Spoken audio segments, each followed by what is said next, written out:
The third lesson the Maidan Revolution of Dignity teaches us in the West is that historical and moral clarity count.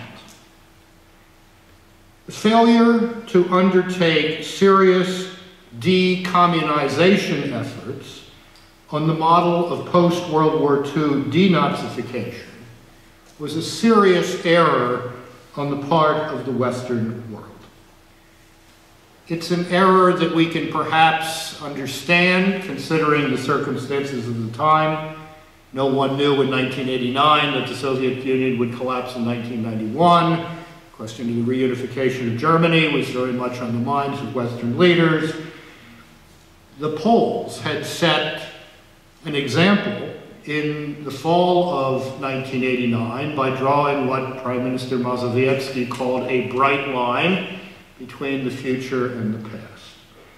But with the clarity of hindsight, I think we can see that the failure to undertake at least a moral accounting for what had happened in the previous 40 years was a serious error. And that is true not only of formerly communist states, but of the West itself.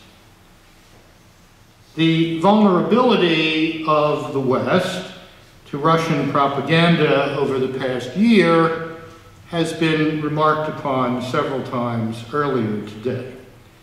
I would like to suggest that that vulnerability is a direct result of a failure to delegitimate culturally those who, for reasons of ideological intoxication or stupidity or both, misrepresented the reality of communism in politics, in the universities, in the press, and in religious communities. There simply was no accounting. And so someone like Professor Stephen Cohen, Princeton, Columbia, or New York University, one of those places. Princeton, and then later in New York, can reappear today, 20, 30 years, to repeat the same stupid analytic errors that he made during the Cold War. This was a terrible mistake. Why? Because, as I just said, many of those purveyors of falsehood then are the purveyors of falsehood now.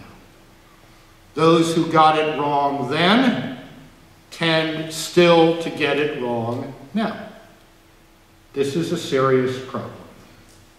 This wallowing in propaganda and lies distorts the public life of the West.